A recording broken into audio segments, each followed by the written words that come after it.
Christa has told me several times, I have not been this afraid since I was a little girl. And tonight you're going to hear more about that story. You're going to understand why socialism and communism sound good at first. And hey, look, free money. The state cares about me. But a lot of people who are drawn in by that swan song just do not understand where this leads. Christa and Merton understand from living in it what it means. And every young person in America needs to hear from people like Christa Reynolds. Christa Reynolds is here tonight. And Merton, would you like to introduce her? Because I know Christa, but I think you know her just a little bit more than I do. Would you like to introduce her? Yeah. I came back with a souvenir from Germany, 61. And here's one of the things that's the beginning. That's a pass that everybody had to have. You couldn't get on a bus, you couldn't get on a train, you couldn't go anywhere. Does that sound familiar? Yeah. And in the back, you have to, if you have children under 15 years old, then they have to be listed there too. Well, let's. So I'm just going to go ahead and introduce Christa and Merton because they're jumping right in, and you're going to want to hear this. So, Christa and Merton Reynolds. And Christa had a special ration because she had hydrous rosas, beginning tuberculosis, so she got a little extra butter. So she got a little extra ration of butter and milk. And one thing they did, they got her. She got a lot of chocolate, which was pretty good. but anyhow, I met her in 1958. We were married in 1960 by a justice of the peace at Standesamt in Ramstein, Germany. And I got to tell you, we got married cheaply with cheap wedding rings. So the wedding rings, cost of the wedding rings didn't matter a bit. So here we are.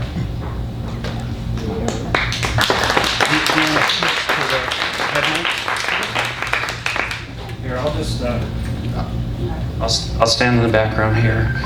Christa has ear mic on, so do you want to switch to that now? It's already on. Oh, good. Okay. And Awesome. this isn't going to interfere or cause feedback then. You're Okay. fine. I'll let you keep this. So you're good with that mic, and I'll use this one. Okay. Oh, I can talk right now? That's fine. Well, that's kind of the point. You can if you get me to stop But I might talking. read too, you know. Okay, hello and thank you everyone for being here. I really much appreciate it. And some of you have read my book, some of you know me. And the book was published in 2015 and it's still on a 5-star review and has sold well in America and in other countries. I'm happy to spread the word. You know, I'm not good at talking like that, so I have to use my notes if you don't mind. They want to hear it. Thank you. You do it. All right. I'm happy to spread the word as to what living under socialism and communism is like.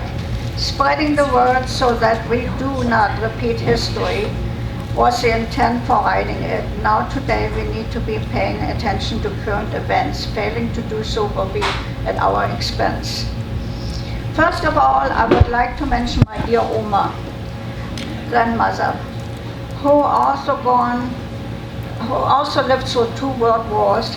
This beloved woman cared for me and was a light during my dark days. She raised me as my mother could not raise me at the time because she was a Trümmerfrau. Trümmerfrau was like they had to clean the rubble. Yeah.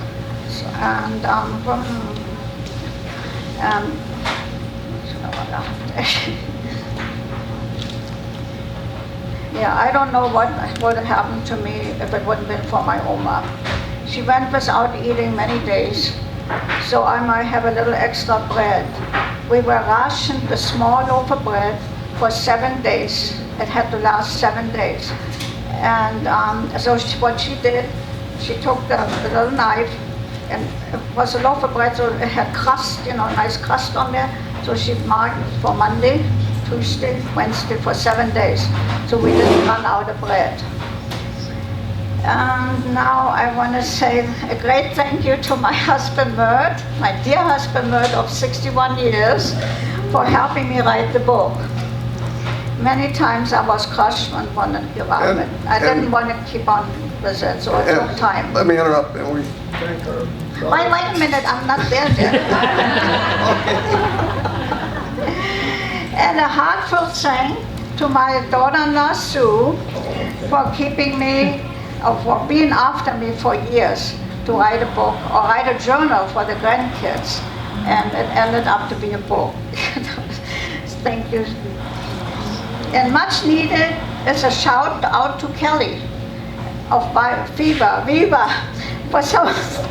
for supporting me in an effort to get the American people woke regarding the misery we face if we slide into socialism. Kelly is a true patriot, in body, mind, and spirit.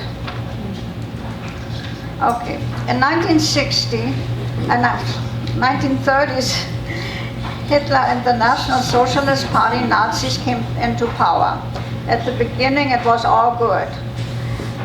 Germany was in deep depression. People lost everything. Unemployment was high. Many people he promised to recover the economy, and he fulfilled that promise. Construction of the Autobahn and introduction of the VW, the people's car, was the beginning. That was good, but what followed was not good. Soon it became noticeable that the economy had switched to one of primarily military ends. Production made the sun shift up to arms and ammunition. Hitler intended to go to war from the very beginning of his reign, and he had no intention of stopping this grabbing just Poland. Now the control of the population begins. It became mandatory for all those high in industrial and government positions to become card-carrying members of the Nazi Party. Otherwise, bad things were going to happen, and those who refused once, then to be told them.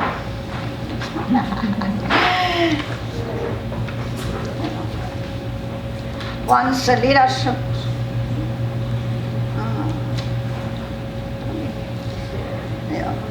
more or less, what I wrote there, I don't know. Once the leadership was more or less forced into the Nazi Party, the workers followed, or they would be out of a job. And at some point, a national ID card was required for everyone above the age of 15. This ID card was necessary for such things as buying a train ticket. Okay, now I need to tell you about my stepfather.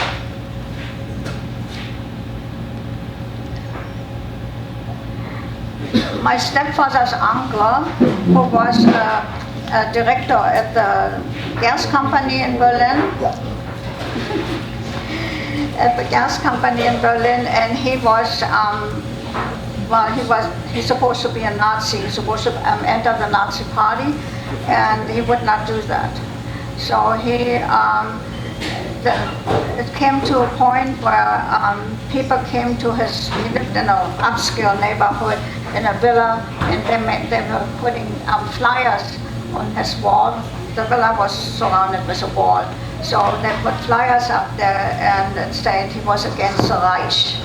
And anybody who wants to can do what they want to do, throw stones at the villa or whatever. And nobody did anything.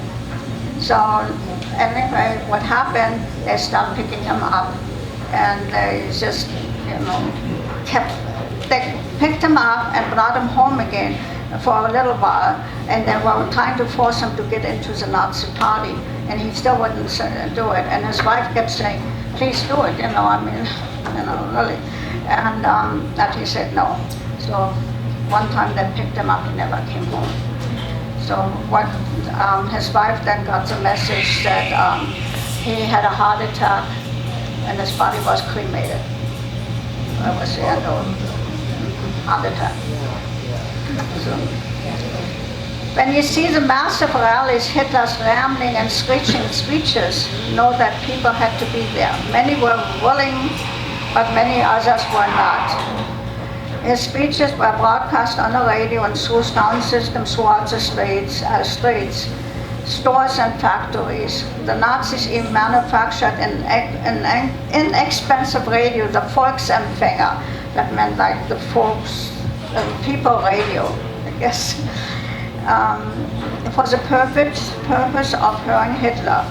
My grandfather, which I never got to meet because he died before I was born, but my grandmother always told me that he turned the radio off because he did not like Hitler. He used to call him a blabbermaus.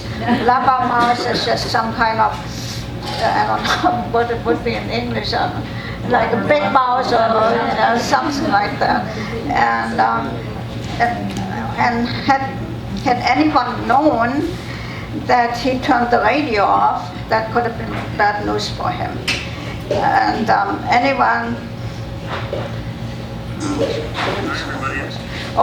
actually he could have disappeared. So anyone with a major disease, TB, cancer or mental illness or mixed blood were not permitted to marry, as Hitler dreamt of a pure Aryan race. My father and mother's story, I will tell you about that. My mom and dad were going to get married, but my dad had TB.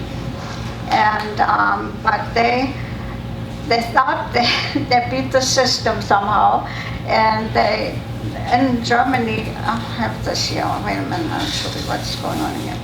This is it right here.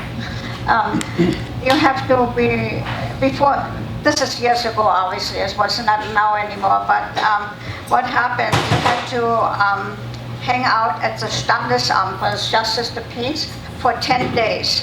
I'm not sure what the reason was, but I think it was if you, maybe some, because my dad had a social worker, so maybe the social worker checks on, who's getting married, or I don't know, I'm even thinking, I'll never figure out, maybe because you owed money or something like that, I'm not sure. But anyway, they were, they hung them out there. I mean, they posted their marriage license. They got by with it. They got the marriage license. They posted the marriage license, and 9 days, I think, 9 days or 10. It was supposed to be there 10 days, and all of a sudden it was voided because they found out that my father had TB. So they couldn't get married. My mom was already pregnant with me, and if she was 7 months pregnant. So if this would have happened before that, she would have had to abort me, because I was a carrier of a gene that Hitler did not want it, And well, anyway, they already planned the wedding and everything, and the people were coming the next day. Or in those days, we didn't have a phone or anything like that, so you couldn't even get a hold of anybody saying the wedding is not taking place.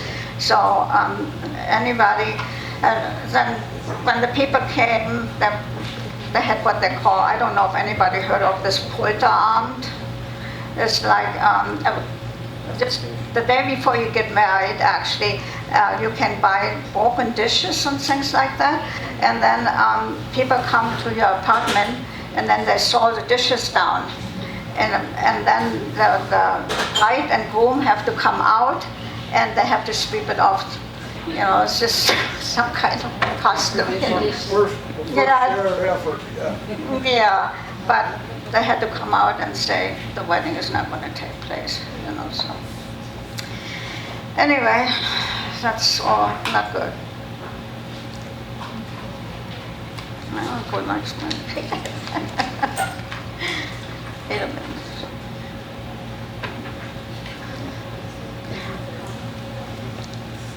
And at this time, people started to disappear too. I mean, for no reason at all. I want to tell you something about my grandmother. We always lived in an apartment. And in Berlin, most people live in apartments unless you have lots of money, and then you can live in a villa. But at the time, this lady lived above my grandmother's, and she came down and she said, Frau Rune, she said, I need you to come upstairs. And I don't know what's going on, but Hitler is screaming through my outlets. And so we went upstairs, and she had like pillars all against her outlets, and and she said, "Can't you hear? Can't you hear?" My grandmother said, "No, he's not screaming there." And she had tape all over the place and everything. So my grandmother talked with her a little bit, calmed her down, and we left. And we don't know what happened. If she talked probably to somebody else and told them what was going on, and they said, well, there's something, so she disappeared. We never seen her again. She was gone. And people really, it's got to a point that you could not trust anybody. You couldn't talk to your family anymore. You couldn't talk to your friends anymore. You couldn't talk to your neighbors, because people were turning you in for just, maybe you said something, Hitler, blah, blah, and, very well. So, I know my mom and my grandmother, they used to always go in another room. I had to stay in the kitchen, and they used to whisper when they had to say something. And actually they locked the door even, so I couldn't get in there. And so that was the reason, because they were afraid that as a kid, how kids are, and playmates or something, I might say something, oh, my mom said this or that, and then it would have went to the wrong people, and lo and behold, then, that would have been it. We would have just, they would have disappeared. Snitching was acceptable, and snitching was like encouraged. Yeah. It was a great way to get rid of people you didn't like. And I know my grandmother always said, even years later, she always said, die Wände haben Ohren, which means the walls have ears. So, even later on, still after the war, they still was whispering, so. Well, okay, and then Germans were forbidden to listen at any foreign radios or broadcasts. So, but they were listening at BBC, but they had to turn it down really low with blankets over them and blankets over the radio, so nobody could hear that they were listening to BBC, because they wanted to hear what's really going on, because they knew it was all propaganda with Hitler anyway,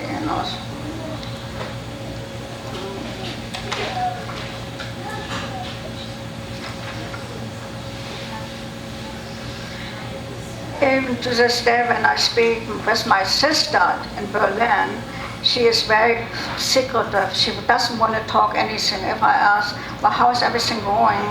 Oh, everything's fine, everything is fine. I don't want to speak about politics. No. So I said, okay. And this is all because all of this is still in play after so many years of fear and control. Because when people get scared, and this is repeated and repeated and repeated, you finally get to a point where you're just, scared and afraid. And let's see. Also I know for a fact that our calls are monitored by someone here or there. I want to say, every time when I talk to my mother while my mother was still alive, this has happened here, and I was talking to her in Germany, and there was a beeping in the line every once in a while. And my mother used to say, what is that? Can you hear that? I say, yeah, it's beeping. And she said, I don't know. And I said, oh yeah, I said, they're listening in on us, and we were laughing. It was just kind of like, duh. So, but my grandson called from the USS Abraham Lincoln while in the Persian Gulf years ago to wish me a happy birthday. You remember that? That's my grandson Tyler right there. And when we ended the call, suddenly I heard my mother speaking. to me from, that was a previous call, but they forgot to shut the recorder off. Somebody didn't stop the tape in time. Yeah. So, yeah, you know, we were watched too, listening.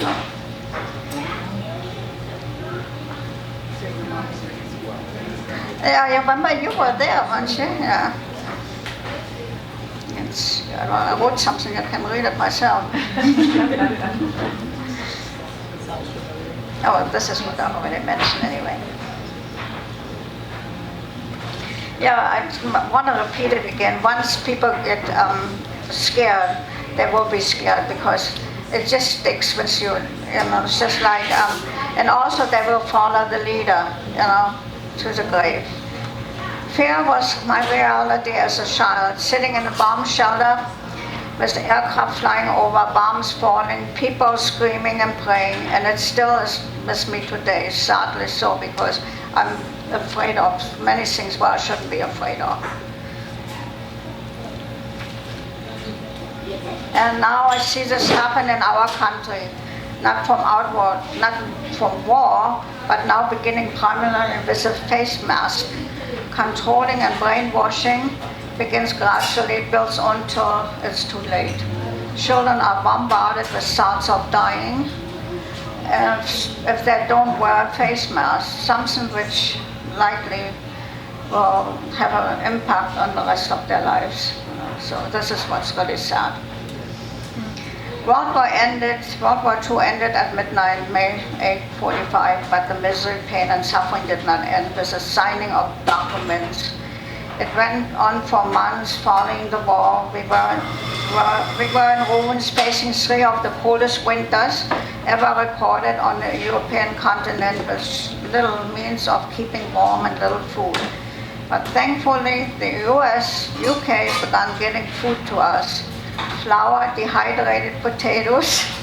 Due to the weight of flying in regular, they could not bring potatoes, like they were too heavy, so they just brought these dehydrated potatoes. I want to tell you, we got like a bucket with dehydrated potatoes. We didn't know what it was, so we were starting to eat it, and we thought, oh my gosh, my stomach was swelling.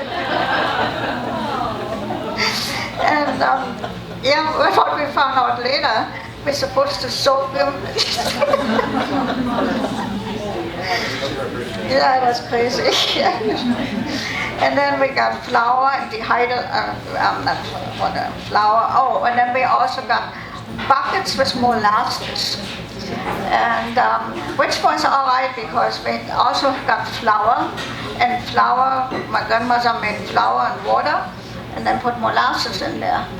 And that was okay. And yeah, it was all, you know, we had nothing to eat, you know, surviving. And also we had, and then something came in a can, but this big, and was yellow inside, was a powder, and was called palm. And I found out recently, right, it came from England actually. And again, my grandmother, what we're going to do with this? So we just put water in it again. I mean, that was not very good. And we got powdered eggs and milk. That was all fine. That was good stuff, you know.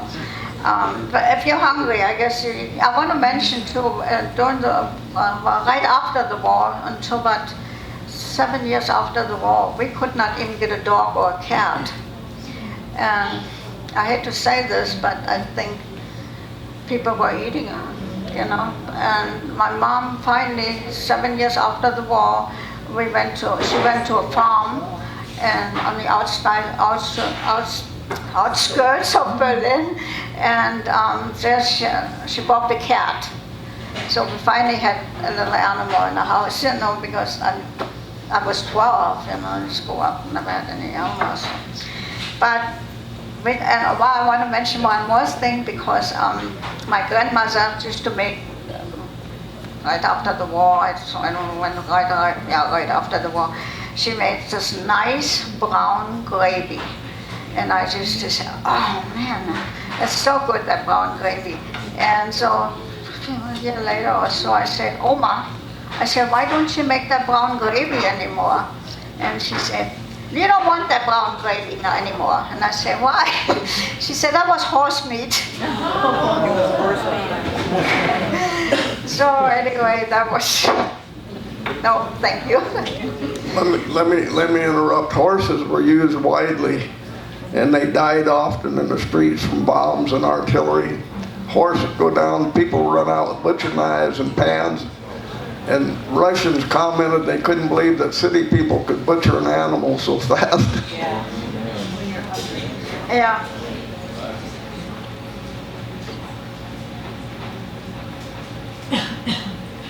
Oh, one more thing. And we got this, what Americans done to us, I want to say that was something really, really bad. Cut liver oil. Oh. When my grandmother got a tablespoon out, I already ran. Because oh, that was terrible, but it helped. It was like almost like a vitamin too or whatever, you know. So yeah, oh, liver oil.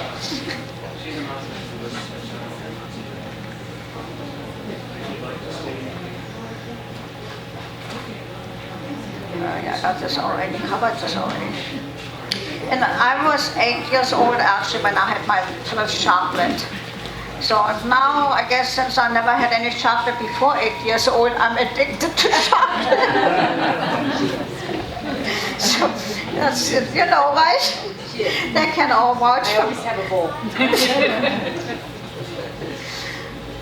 Who isn't addicted to chocolate? Yeah, right. But I am over addicted, believe me. Let's see. I had actually the beginning of TB, so when I had that, we got an extra ration with milk, was eggs, butter. But I also, when I came home from school, I had to lay down for a couple hours and rest. And my grandmother, sweetheart she sat there right next to the sofa and she was reading the newspaper to me because there were always stories in the newspaper and they just continued every day. So she's just sitting there reading to me for 2 hours. Yeah.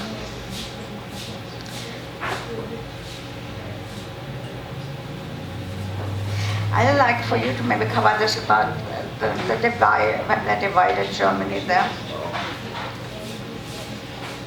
In what happened after the war, actually it was decreed just before the end of the war, called the Potsdam Agreement, where after the war, Germany itself would be divided in two. East Germany being Russian communist, and West Germany aligned with the United States, France, United Kingdom. And then additionally, Berlin was divided into 4 sectors. And Berlin itself sat 110 miles within the Russian zone. The city of Berlin was divided into 4 sectors: American, French, British, and Russian. And the Russians did everything in their power to get the Allies out of Berlin. They wanted Berlin totally to themselves, and had they gotten Berlin, they probably would have gotten Germany. Okay, I'm going to continue. Huh? Yeah. The Russians that came first to Berlin, they were what they call Mongolians, and kind of had slender eyes, but very, very primitive. They had never seen running water or anything like that. So they moved into Oma's apartment. But like I said, we lived in an apartment house, so they took all different apartments and they spread out and they were drinking. And my grandmother had to pick up the vomit, you know. So anyway, they slept in our bed, but we slept on the floor.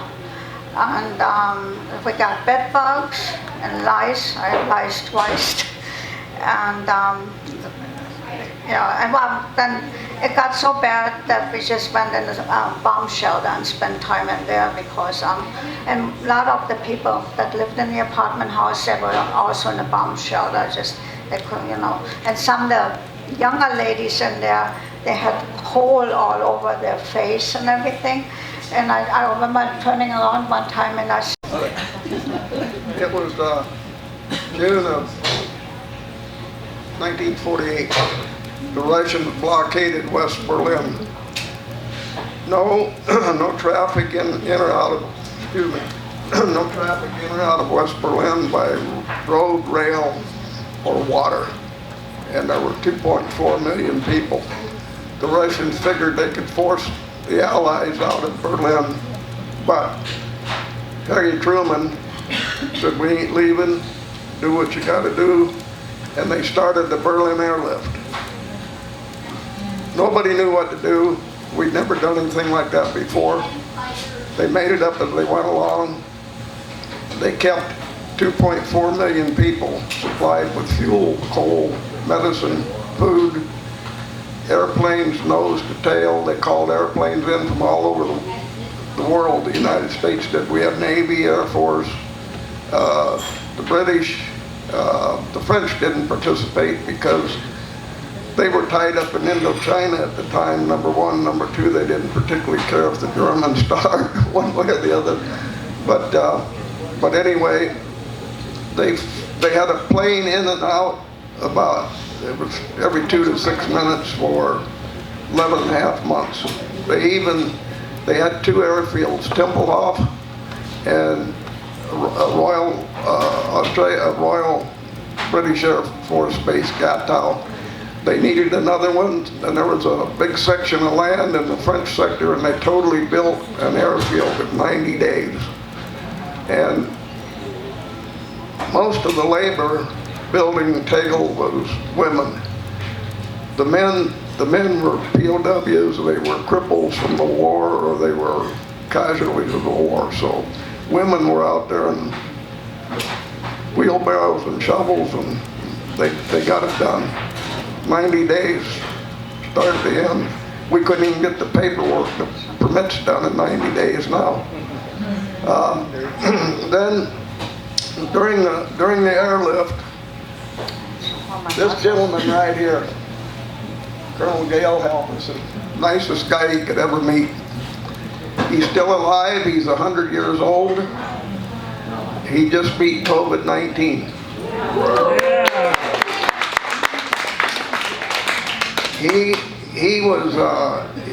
flew a C-54 Skymaster, and he noticed every time he came into Tempelhof, there were about 30 kids standing at the end of the runway. They had just a wire fence there to keep them getting hit with the airplanes. And he drove out there. He got a Jeep one day and went out there, and some of those kids spoke English.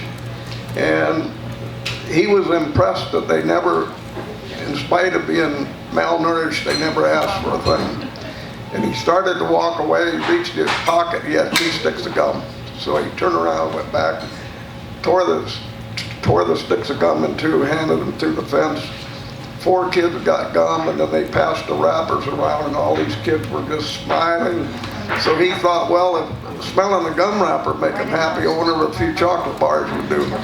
So he told them, he said, tomorrow when I come in, I'm going to drop you some chocolate bars. And they said, well, how are we going to know it's you? Because these planes were nose to tail, nose to tail, nose to tail. And he said, well, when I come in, I'll wiggle my wings, which was a bit of a no-no because he was flying in between apartment buildings and over an apartment building. Going into Tempelhof was kind of like a carrier landing. They couldn't even carry a full load on a cargo plane because they slammed. And when they came in, they cleared an apartment building by about 23 feet with their landing gear. Plus they had apartment buildings on the side. So anyway, yeah, she lived right at the end of the runway.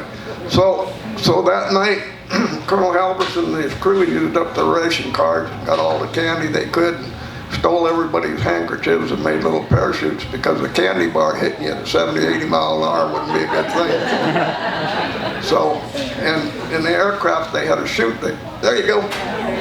That's from Colonel Helms, and Chris finally got hers. Yeah, I think I got mine. They were on a TV show, and he gave her that. But anyway, what they would do, there was a flare shoot for kicking flares out. When Colonel Halverson would give the command, the flight engineer would shove those parachutes out the flare chute. Little kids running from everywhere grabbing it. She tried to get one, never did. Killed. No, I was sitting in my grandmother's apartment hoping one of them comes down in the courtyard. One never came, so, you know, I told him that I never got one. That's why he gave me this one. Anyway, let's see. But I'm looking for the marriage license. We started to ask the marriage. It's right there on the counter. Oh, okay. Oh, I just want to go back to the marriage license. Let me mention something here, if we can, before I forget it. No, I don't need it. You can't see it. But in the Nazi symbol here, there's a swastika in that circle. And then, to show you how things work, her little baby brother died, and his death, is this? No, this is his birth certificate. His birth certificate was issued In May. in May. After the war. Yeah, just days after the war, and the swastika is gone out of the. You can pass it around. You can pass it around. Just in a matter of days. They still got the eagle, but the swastika's out. So what I forgot to mention is when my mom and my dad applied for the wedding license, they received, this was when they applied for it, and on there it says that no person that is a Jew or has mixed blood could be a witness at the wedding, or, you know. And anybody that also had, even if they were German, if the couple, they have the German citizenship, but let me see, they still could not have anybody as a witness with mixed blood. I mean, Not only could you not get married with mixed blood, you couldn't have a witness. Isn't that great? and if you, you know, and then it says to any illnesses or anything like that, and then also if the witness was in jail before or something like that, of course they couldn't either, or if they're not a sound mind, if they don't have, you know, so that's how it was. I mean, unbelievable. That was socialism at its finest. And I'll tell you my definition of socialism. First thing it does, it stifles the human spirit, kills ambition. That's it.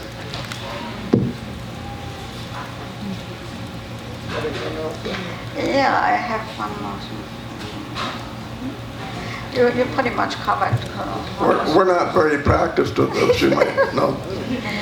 Did you mention, I don't know if you mentioned, but the colonel actually had lived in Green Valley, which we didn't even know, but he lives now in Utah, so. And you mentioned it, you know. I think this is my closing. Got a couple show and tell things here. Here's a great book. If anybody's interested in the Candy Bomber, if anybody's interested in the story of the Candy Bomber, here's a great book you can get. It's an interesting story. And what do we have here? What else do we have here? I think that's about it. Oh, this is just pictures. Yeah. You can Google that. That's an interesting book about a very interesting I'd like man. to know if anybody has any questions. Questions, anybody? Okay. Hi, thank you so much for sharing your story. I've seen it on Facebook, Thank you for sharing your story. I've seen it on Facebook and other social media things. But I wanted to know if this was true, that the government would say things like, "This is for your safety." Was that an actual slogan? No, She I don't wouldn't know. remember, I suppose, from her age, but that sounds about proper. So, They also hid when they were talking around the children. Right. So they would make sure that she didn't hear something so that she wouldn't repeat that. Right. I do recognize that everybody has a different perspective, and just because you didn't experience that doesn't mean that it didn't happen. Exactly. Right? Exactly. I just wanted to know your perspective, so Yeah, thank you. okay, thank you. as a matter of fact, it most likely did happen. Oh, yeah, I wouldn't put it past what was going on in those days. Hi, I was just wondering, were your parents ever able to get married No. after the war? So your mother never My married? dad died when I was 15 months old. He Oh, died okay. of TB, yeah. Okay. So that was in 1941, 42, I think, yeah. So. They have a thing in Germany called Polterabend, did I get that right? What's that? When they have the celebration before the wedding, they break the dishes. Pointer arm, I Yeah, already yeah. mentioned it, yeah. People showed up. Yeah, I and that's- already Oh, said that's when they had to tell them the wedding was off.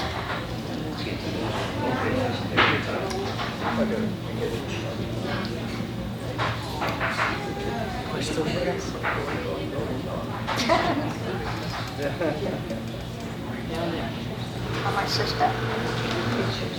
Yeah. Hi. yeah. Hello. Better? I'm sorry. Hi. Hi. So I was wondering, what was the first country that you visited when you were free of Germany, and what did you do there to celebrate? Well, the first country I actually visited was America.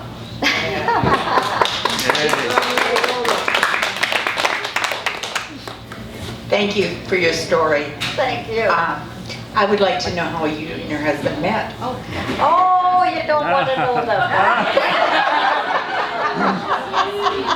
I'm gonna do it. He's going to have to do it because he I'm gonna do it. said, You had to have been stationed in Germany to understand this. Nobody would ever say that they picked their wife up at the Kaiserslautern house, but I did. She came to Berlin with a friend of hers who was a friend of mine, and his car broke down or something. He couldn't go pick him up. He asked me to go get him, and here we are.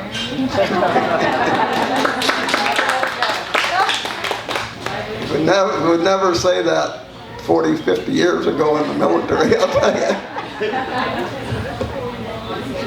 I have to say my English was, so we just were drawing pictures and things like that. And he spoke a little German and I spoke a little English from school. So I talked about the bird and the cage and the stuff. I had taken a German course on base, so I say a few words. Anyway, I probably spoke more German than she did English.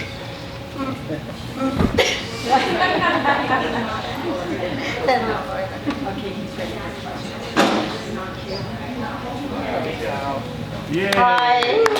What were you most afraid of during the war? The bombs. Yeah, I was afraid of the bombs because we had alarm coming on, and the first few years in the war it was kind of quiet. It was not too bad. You could be outside and everything else. But the last part of the war, we were in the cellar, out the cellar, in the bomb shelter, out. It got to a point, and we used to sit there. I sat there with my grandmother was old already, so she sat with the older people, and they were all so scared, and everybody was always worried about that we don't come out the cellar, So it was just, that was the worst part because when a bomb hit close, our cellar used to come up, and people just screaming then, So that was the scary part. And then my grandmother told me later on she stayed up all the time, but because she couldn't go to sleep anymore because the sirens came 1, 2, 3, and you had to hurry up and get into the bomb shelter.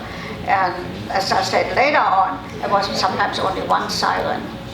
And so a couple of times we missed it even. But my grandmother said that they just put me on a bed and with my clothes on, so they just can grab me. And I just to shake, so. Didn't the bomb shelter door cave in one day or something? Yeah, it was. An interesting thing in Berlin during the war. Thank you for your question. That was a Thank you, good one. They made holes in the wall between basements and just put the bricks back in there, so if you had to get in another basement, just give it a swift kick. You could probably go for 2 blocks in Berlin from one cellar to the other. And they actually, their entry into the bomb shelter actually got blown in one day. And they had What to go was out. And they had to, four houses went down. yeah, they had to kick their way down for 3 or 4 houses to get out of there. But Well, what happened actually, phosphor, I don't know, phosphor bomb? Phosphorus bomb. Phosphorus bomb. It took 4 places down. People never got out the cellar, but the bomb shelter. And that's when when everything was on fire. And my mom was at work at the time. And they were saying, we lived on, the address of our place was Schuller Promenade. And at her work they were saying, Schuller Promenade went all flat. They're all gone, all the people are gone. So she had no clue that we were still alive. But we got out because our house was not hit, but just the fire and everything. So. Those phosphorus bomb should have ignited when it hit the roof, because they got thick tile roofs about all the way down to 5 floors, 6 stories, something down into the bomb shelter. People just burned to death there. Vaporized, literally. But I want to tell one more story. When the Russians came in, my grandmother had a feather pillow down there in the cellar with us because for me, so I could sleep. And so the Russians were walking through the bomb shelter, and this one Russian wanted to know what that was, he go like that. And my grandmother goes like this and pointed at me. And he takes a knife and cuts this thing right off, and feathers flying everywhere. But I mean, you couldn't hardly buy a feather pillow in those days, so that was a big, it was bad. And then also when we used to see the Russians, they used to come in and they go to your arm like that, and they say, Uri, Uri, and, if you had a watch. And like I said, they were so primitive, they had never seen a watch. And some of them had a whole bunch of watches on them. And my mother, she went to the black market, and she had a watch for my uncle, and the watch was really just going once in a while, not all the time, but she wanted to get some food at the black market. And so she took that watch, and she saw that Russian, and the Russian came out, and so he put the watch on, it goes like this, it goes like that, and she was shaking in her boots now because this thing is going to stop. You never know what they do to you. And so finally he gave her this loaf of bread, and she said she never went back to the black market again because the watch obviously would have stopped, so.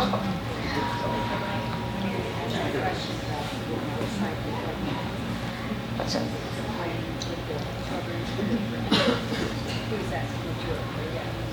Oh, yeah, but this is a little later on. Tell them about your album and your sweater. Oh, yeah. I have this picture of me, this picture that was posted here. That was a sweater actually my stepfather stole from the Russian. And the Russian has stole it from a German. And you had to go in Berlin we had no running water, so you had to get water, and you went to the Berlin Kindle or a brewery, and that's where you got your water. And he saw that sweater laying there, and he thought, oh, this is going to be good for his wife, for my mom. And somehow, I don't know where he put it on, but he put it on, and all of a sudden the Russian noticed that sweater is gone. So he made all the Germans line up there and want to know somebody stole a sweater, going like that. And they all stood there. When he get home, my mom said to him, Alvin, what's sticking out of your shirt there? There was a little bit of the color from that sweater sticking out there. Can you imagine? I mean, they would have shot him. Yeah. What it was, the Russians were looting, and they'd go in, and they'd loot, and they'd go back down the street, and have a little stash there. All the Russians had a little stash. Alvin took that sweater out of the Russian stash. That's crazy. I have a question for you.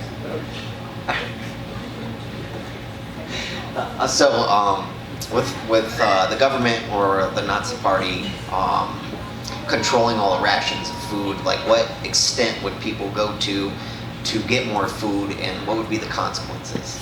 Well, that was hamster, but that was called hamster. We had no food. So in other words, if you had something valuable or something like that, now I'm talking about Berlin, I'm not talking about smaller towns or where they had farms, because they were okay, but we didn't have nothing. So my mother had some buttons and yarn and some baby clothes and things like that, and she looted the yarn. But anyway, she went out in the country, and they exchanged, they knocked on the farmers' doors and want to know if they want this or that for some potatoes or some flour or something like that. And they used to call that hamster. And then other times when they got back, they had to catch a train, but not a train where you can sit inside, on top, where the coals and everything were. And once I got back into Berlin, then it's a lot of times the Russians took all that stuff away from them. You know, they had to wear off books up, you know. The reason they were called hamsters is because people would be out there, they'd be looking around trees for berries, and everybody was scooting around trying to find something to eat, so it looked like a bunch of hamsters running around. So that's But sometimes the farmer came out and chased them away too. Yeah. One time her mother and her aunt were out there, and this farmer came cracking a horsewhip over their head. They were getting old potatoes. This was, come to find out, what they probably were doing was digging up the guy's seed potatoes.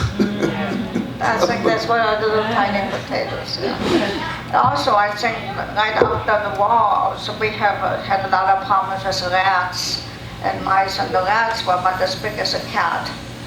And when we went in an apartment house, everybody has a little cellar too. And so when we went in a cellar to get some coal or for wood or coal, what we had stored there, you had to go in there and step your feet like that, so in case the rats were right close by there.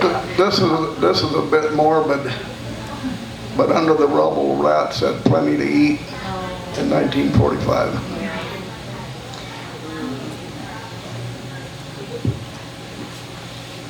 Having you here, it gives us, this generation, a reminder not to repeat things. Your war ended with 2 nuclear bombs on 2 cities, and so far we haven't had that happen again. Yeah. But the current nuclear bombs are 3,000 times greater than those dropped on Hiroshima and Nagasaki. And obviously you spoke of bombs today. The weaponry today is so much different, so much more dangerous. What do you have to say to us, this generation, that we don't repeat things, and repeat things in probably more drastic way? Well, that's the point. 2 atom bombs were dropped. They were going to be dropped someplace at some time by somebody. Fortunately, we were the ones that did it. It hasn't happened since then, and it probably won't. It's too destructive.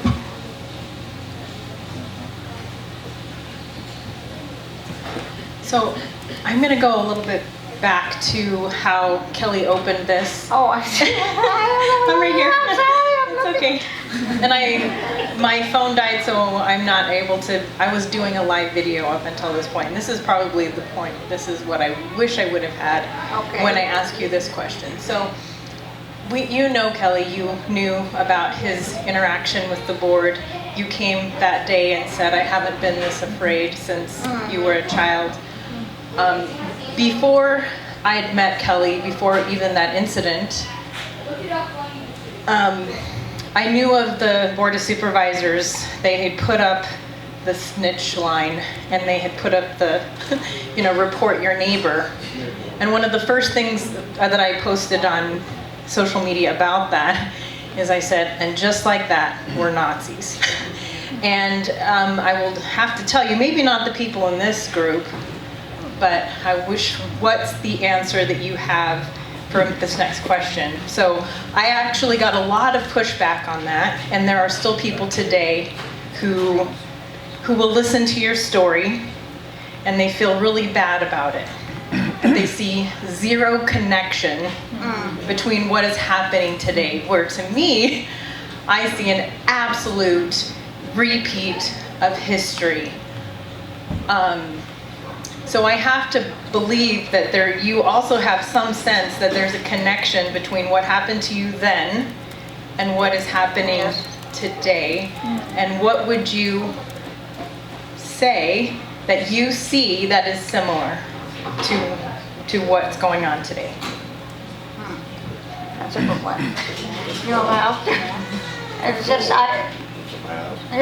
that's one thing. When also what I see here now, what they call the masked Nazis, and people, already talking. I mean, I just, I'll be honest with you, I don't know what to think of it, but it scares me, because I'm seeing that this could come here.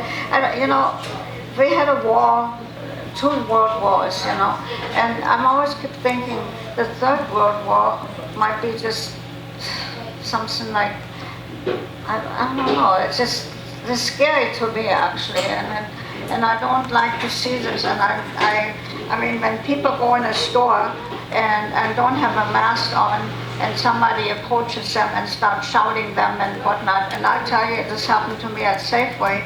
I was at Safeway several months ago, and I decided I'm not going to wear a mask.